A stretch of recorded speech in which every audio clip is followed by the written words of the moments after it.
అమ్మా, ఇక్కడ నెట్ ఎందుకు సరిగ్గా రావడం లేదు? ట్యాబ్ వైపు చూస్తూ కార్తీక్ అడిగాడు. లక్ష్మి చిరునవ్వుతో, ఇక్కడ నెట్ అవసరం లేదు నాన్న, మనుషులే కనెక్షన్ అంది. ఆ మాటకు అర్థం కార్తీక్కి ఆ క్షణంలో తెలియలేదు. కానీ 4 రోజుల్లో ఆ మాటలో అర్థం అతని మనసులో శాశ్వతంగా ముద్ర వేసింది. హైదరాబాద్లోని ఒక ఖరీదైన అపార్ట్మెంట్లో కూర్చొని ట్యాబ్లెట్లో గేమ్స్ ఆడుకుంటున్న కార్తీక్ సిరిలను చూసి రవి మనసులో ఏదో వెలితి. లక్ష్మి, వీళ్ళకి పండుగ అంటే కేవలం సెలవులు మాత్రమే అనుకుంటున్నారు. భీమవరం మీ అమ్మ వాళ్ళ ఇంటికి వెళ్తేనే గాని వీళ్ళకి సంక్రాంతి పండుగ గొప్పతనం, అనుబంధాల విలువ తెలియదు అన్నాడు. అలా మొదలైంది వారి ప్రయాణం. సిరి ట్రైన్లో కిటికీ అద్దానికి ముఖ అతికించి చూసింది. నాన్న, ఇక్కడ ఆకాశం ఎంత పెద్దగా ఉంది. అయితే నువ్వు ఇక్కడే ఉండిపో సిరి. ఆ మాటలు విని రవి గుండె నిండిపోయింది. చల్లని గాలి ఆ పిల్లల ముఖాల్లో ఒక కొత్త మెరుపు మెరిసింది. ఆ మెరుపే ఈ పండుగకి అసలైన నాంది. తెల్లవారేసరికి ట్రైన్ భీమవరం చేరుకుంది. ఎప్పుడెప్పుడు పిల్లలు వస్తారా అని రామయ్య గారు, సీతమ్మ గారు ఎదురు చూస్తున్నారు. ఆటో దిగుతున్న పిల్లల్ని చూసి సీతమ్మ గారు గబగబా వచ్చింది. బాగున్నావా అమ్మమ్మ అంటూ కార్తీక్ రారా కన్నా అంటూ అమ్మమ్మ మనసు నిండా ప్రేమతో పిల్లల్ని ఆలింగనం చేసుకుంది. ఎన్నాళ్ళయింది నాన్న మిమ్మల్ని చూసి అంటూ ఆమె మాటల్లో చిన్న బాధ. రాత్రికి అమ్మమ్మ చెప్పే కథలతో కార్తీక్, సిరి మెల్లగా నిద్రపోయారు. సంక్రాంతి పండుగలో మొదటి రోజు భోగి పండుగ.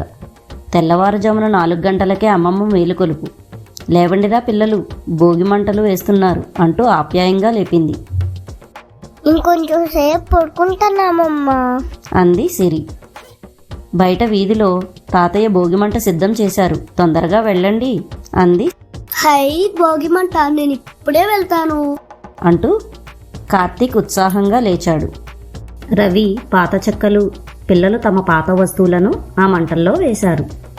మనలో ఉన్న చెడును, బద్ధకాన్ని వదిలేయాలి అని తాతయ్య చెబుతుంటే పిల్లలు శ్రద్ధగా విన్నారు.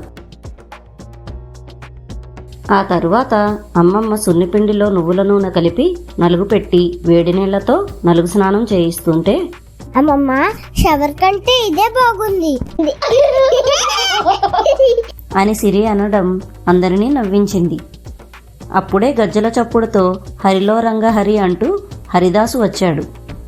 కార్తీక్ తన బుజ్జి చేతులతో బియ్యాన్ని ఆయన పాత్రలో వేశాడు. వెంటనే వచ్చిన గంగిరెద్దు తల ఊపుతుంటే సిరి చాలా భయపడింది. ఇంతలో అంబ పలుకు జగదంబ పలుకు అంటూ బుడబొక్కలవాడు రావడంతో పిల్లలందరూ అతని చుట్టూ చేరారు. ఈ సందడితో ఊరికి కొత్త కళ వచ్చింది. సీతమ్మ దిష్టి తగలకుండా రేగిపళ్ళు, చిల్లర నాణాలు సిరి, కార్తీకుల తలపై కుమ్మరిస్తూ భోగిపళ్ళు పోస్తుంటే, ఏంటమ్మమ్మ ఇలా పారబోసావు అంది సిరి అమాయకంగా. ఆ పళ్ల కోసం వీధిలోని పిల్లలంతా పోటీ పడటం చూసి రవి తన బాల్యాన్ని గుర్తు చేసుకున్నాడు. సాయంత్రం రవి, లక్ష్మి పిల్లల్ని తీసుకుని మా ఊళ్ళమ్మ జాతరకు వెళ్లారు. అక్కడ కేరింతలు, జనం రథ చూసి కార్తీక్, సిరి ఆనందపడ్డారు. కొత్త బొమ్మలు కొనుక్కున్నారు. నాన్న, మా ఊళ్ళమ్మ జాతర చాలా బాగుంది అన్నాడు కార్తీక్. అది ఒక వింతలోకంలా అనిపించింది అతనికి. మరుసటి రోజు సంక్రాంతి, కొత్త వెలుగుల పండుగ. ముంగిట ముగ్గు, గుమ్మంలో బంతిపూల తోరణం, ఇంటి నిండా చుట్టాలు. ఇదే కదా అసలైన సంక్రాంతి. లక్ష్మి తన కూతురు సిరికి చుక్కల ముగ్గు వేయడం నేర్పిస్తోంది. పక్కింటి వాళ్ల ముగ్గు కంటే తమ ముగ్గు పెద్దగా ఉండాలని సిరి పడుతున్న తపన చూసి తాతయ్య మురిసిపోయారు. అందరికంటే నా ముగ్గే బాగుంది అంది సిరి. తాతయ్య సిరిని ఎత్తుకుని ముద్దాడారు. వంటింట్లో అరిసెలు, జంతికలు వండుతుంటే వచ్చే ఆ వాసన హైదరాబాద్ ప్యాకెట్ ఫుడ్లో ఎక్కడ దొరుకుతుంది? అరిసె వేడిగా ఉన్నప్పుడు తింటేనే రుచి అంటూ అత్తగారు రవి చేతికి అందించిన అరిసె నోట్లో పెట్టుకున్న కార్తీక్కు అమృతంలా అనిపించింది. రవి పిల్లల్ని ఊళ్ళో జరిగే సంక్రాంతి సంబరాలకు తీసుకువెళ్లాడు. పట్నం గోలకి దూరంగా పచ్చని పొలాలు, స్వచ్ఛమైన గాలి మధ్య జరుపుకునే ఈ సంక్రాంతి పండుగ పిల్లలకు ఎన్నో జ్ఞాపకాలనిచ్చింది. పెద్దలకు బట్టలు పెట్టుకొని అందరూ కొత్త బట్టలు కట్టుకున్నారు. ఇదే కదా అసలైన సంక్రాంతి. అందరూ కొత్త బట్టలు వేసుకొని మేడ మీదకు వెళ్లారు. రవి దారం పట్టుకోగా కార్తీక్ గాలిపటాన్ని ఎగరవేస్తూ పక్క ఇంటి వాడి గాలిపటాన్ని కట్ చేసి ఆనందంతో కేకలు వేస్తూ అయ్యి నేనే గెలిచా అన్నాడు. మూడో రోజు కనుమ. రైతుకు కష్టం విలువ తెలుసు. ఆ కష్టంలో పాలు పంచుకునే పశువుల విలువ తెలుసు. తాతయ్య తన పాడి ఆవులను ఎడ్లను కార్తీక్తో కలిసి కడిగి కొమ్ములకు రంగులు వేసి పూజించారు. మనం తినే అన్నం వీటి చలవే నాన్న అని రవి పిల్లలకు వివరిస్తుంటే జంతువుల పట్ల, ప్రకృతి పట్ల వాళ్ళకి గౌరవం పెరిగింది. నాన్న మనం వీటిని హైదరాబాద్ తీసుకెళ్దాం అంది సిరి. కార్లో ఎక్కిస్తావా, ట్రైన్లో ఎక్కిస్తావా? కాదు, ఫ్లైట్ లో ఎక్కిస్తా అన్నాడు కార్తీక్ నవ్వుతూ. అమ్మమ్మ చేసిన పులిహార, గారెలు ఆ రోజు ప్రత్యేక విందు. నాలుగో రోజు ముక్కనుమ, వీడ్కోలు విందు. పండుగ చివరి రోజు రానే వచ్చింది.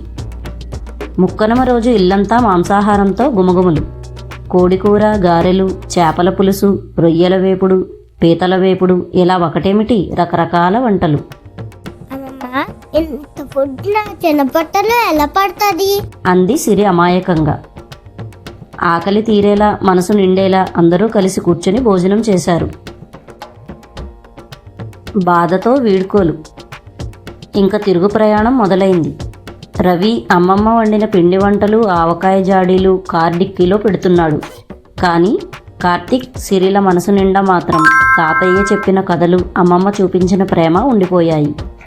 కారు కదులుతుంటే వెనుక నుంచి తాతయ్య, అమ్మమ్మ చేతులు ఊపుతూ కనిపిస్తుంటే సిరి కళ్ళల్లో చిన్న నీటి చుక్క. నాన్న, మళ్ళీ వేసవ సెలవులకి ఇక్కడికే వద్దాం అంది. అవును నాన్న, మనం ఎప్పుడు సెలవులు వచ్చినా ఇక్కడికే వద్దాము అన్నాడు కార్తీక్. రవి నవ్వుతూ లక్ష్మి వైపు చూశాడు. తను కోరుకున్న మార్పు పిల్లల్లో వచ్చింది. అదే ఈ సంక్రాంతి పండుగ ఇచ్చిన అతిపెద్ద కానుక. ముగ్గులు, గొబ్బెమ్మలు, హరిదాసు కీర్తనలు, గంగిరెద్దులు, భోగిమంటలు, గాలిపటాలు, నోరూరించే పిండి వంటలు, సంక్రాంతి సంబరాలు, జాతరలు, ఉత్సవాలు. బంధుమిత్రుల ప్రేమాప్యాయతల మధ్య గడిపిన ఆ 3 రోజులు రవి, లక్ష్మి పిల్లలకు మర్చిపోలేని తీపి జ్ఞాపకాలుగా మిగిలిపోయాయి. ఈ సంక్రాంతి పండక్కి అందరూ తమ సొంత ఊర్లకు వెళ్ళి సంతోషంగా గడిపి మంచి జ్ఞాపకాలను మిగుల్చుకోవాలి. మరిన్ని మంచి కథల కోసం మా ఛానల్ని సబ్స్క్రైబ్ చేసుకోండి.